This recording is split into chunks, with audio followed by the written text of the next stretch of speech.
Di sini kami akan menjelaskan teori perdagangan internasional. Materi presentasi kami yaitu pengertian perdagangan internasional, teori perdagangan internasional, teori keunggulan absolut dan komparatif, teori Heckscher-Ohlin, dan implikasi teori perdagangan internasional. Yang pertama yaitu perdagangan internasional. Perdagangan internasional adalah kegiatan jual beli yang melibatkan individu atau pemerintah dari negara yang berbeda, termasuk transaksi antara dua negara. Tingkat aktivitas perdagangan suatu negara dapat mencerminkan kemakmuran masyarakat serta kondisi ekonominya. Penyelesaian sengketa perdagangan dapat dilakukan melalui jalur litigasi di pengadilan atau non-litigasi, yaitu alternatif penyelesaian sengketa di luar pengadilan. Yang kedua, teori perdagangan internasional. Teori perdagangan internasional membahas tentang proses pertukaran barang dan jasa yang dilakukan secara sukarela antara negara dengan tujuan utama memperoleh keuntungan. Teori perdagangan internasional dibagi menjadi dua, yaitu teori klasik dan teori modern. Teori perdagangan modern menjelaskan bahwa perdagangan internasional didasarkan pada keuntungan komparatif, bukan hanya keuntungan mutlak. Lanjut. Mungkin sini saya lanjutkan teori keunggulan absolut dan komparatif. Yang pertama itu ada teori keunggulan absolut, yang dimana teori ini Adam Smith dan David Ricardo menyatakan bahwa suatu negara memiliki keunggulan absolut atau mutlak dalam produksi suatu barang jika produksinya secara keseluruhan lebih rendah dibanding negara lain. Teori ini juga termasuk dalam aliran klasik yang diperkenalkan oleh Adam Smith pada tahun 1776 dalam bukunya The Wealth of Nations. Smith menjelaskan bahwasanya produksi sumber daya ekonomi terutama berasal dari tenaga kerja, dan juga teori keunggulan absolut menekankan kemampuan suatu negara dalam menghasilkan barang atau jasanya dengan penggunaan sumber daya yang lebih sedikit dibanding negara lain. Teori ini juga menjelaskan bahwasanya perdagangan internasional itu dapat menguntungkan jika negara-negara dapat memproduksi barang dengan harga yang lebih rendah dan juga kemudian berdagang secara bebas, sehingga keuntungan yang didapat meningkat melalui spesialisasi sesuai keunggulan absolut, yaitu kemampuan memproduksi dengan biaya rendah.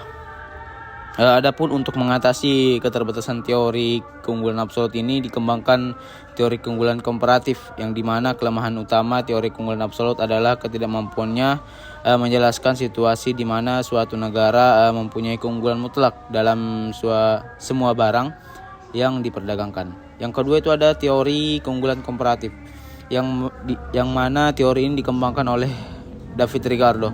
Ia seorang ilmuwan dari Inggris pada abad ke-19. Ia menyatakan bahwa suatu negara akan memperoleh keuntungan maksimal atau mengalami kerugian minimal dalam perdagangan internasional jika fokus pada produk yang paling menguntungkan dan juga memenuhi kebutuhan pasar. Konsep ini kemudian berkembang menjadi teori keunggulan komparatif yang menjelaskan bahwa meskipun suatu negara tidak memiliki keunggulan mutlak dalam memproduksi barang tertentu, negara itu tetap dapat diuntungkan melalui perdagangan. Adapun keunggulan komparatif menunjukkan kemampuan relatif suatu negara dalam memproduksi barang dalam jumlah tertentu secara efisien.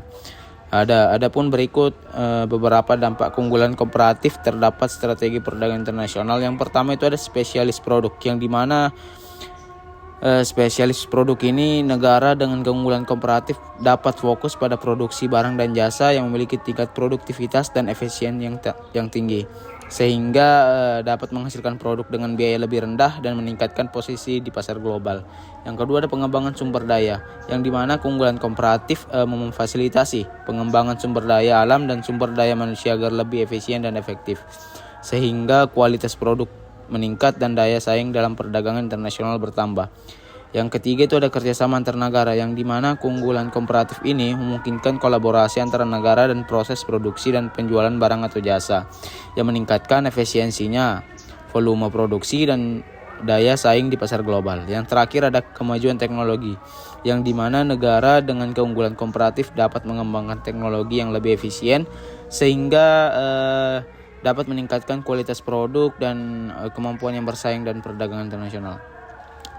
Yang selanjutnya teori Heckscher-Ohlin, ya, yang dimana teori ini menjelaskan bahwasanya sebuah negara cenderung mengimpor produk yang menggunakan faktor produksi yang terbatas dan mahal di dalam negeri, sekaligus mengekspor produksi yang memanfaatkan faktor produksi yang lebih banyak dan murah. Teori ini adalah untuk mengevaluasi dan meramal pola perdagangan internasional serta memahami pengaruh perdagangan terhadap faktor produksi di negara yang terlihat.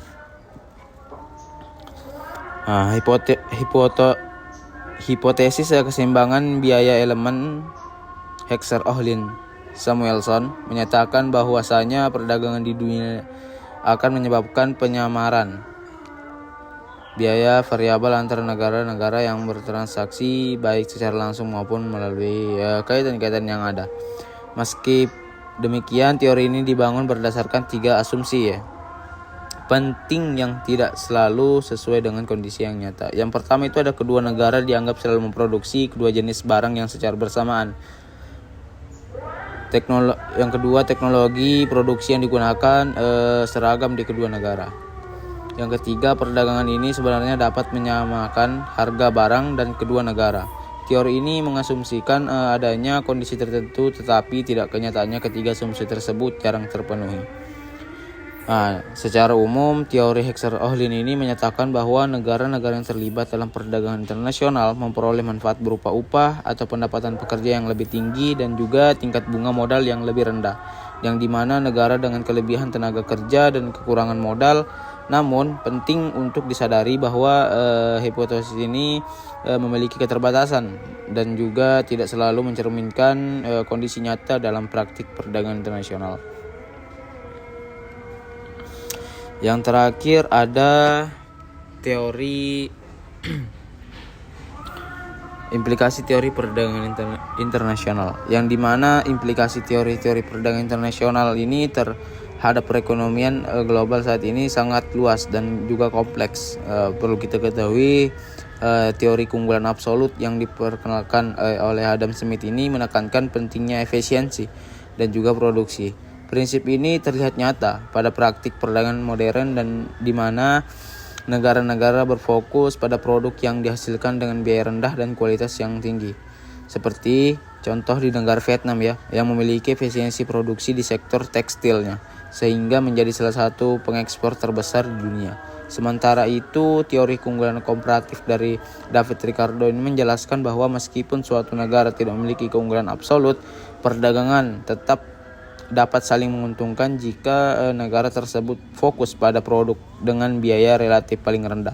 Hal ini terbukti relevan pada era globalisasi ketika di mana negara-negara berkembang dapat tetap bersaing melalui spesialisasi pada sektor tertentu. Misalnya Indonesia dalam ekspor komoditas perkebunan seperti kelapa sawit dan juga karet. Implikasi lebih jauh dari teori-teori tersebut adalah terbentuknya rantai pasok global atau global supply chain. Saat ini produksi barang tidak lagi dilakukan hanya di suatu negara, melainkan tersebar di berbagai negara sesuai dengan keunggulan masing-masing.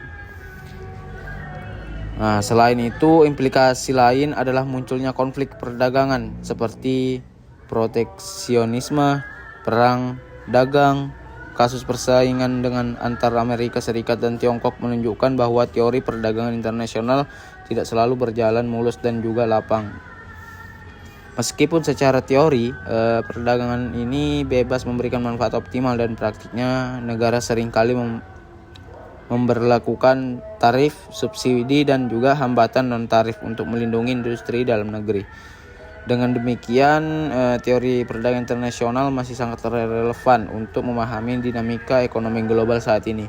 Keunggulan absolut dan juga keunggulan komparatifnya dan Heckscher-Ohlin memberikan kerangka dasar yang menjelaskan mengapa negara-negara tetap terlibat dalam perdagangan, akan tetapi di mana penerapannya dalam konteks modern juga memperlihatkan tantangan yang berupa ketimpangan, proteksionisme, dan juga ketergantungan global yang semakin kuat.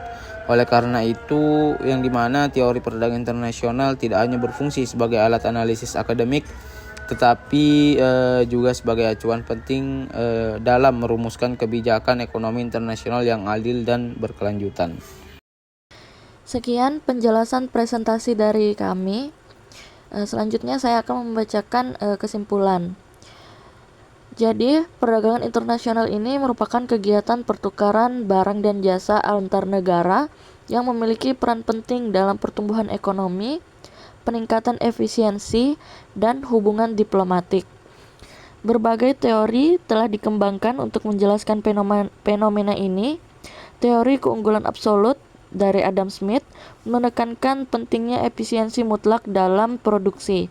Sedangkan teori keunggulan komparatif dari David Ricardo menunjukkan bahwa perdagangan tetap menguntungkan meskipun suatu negara tidak memiliki keunggulan absolut.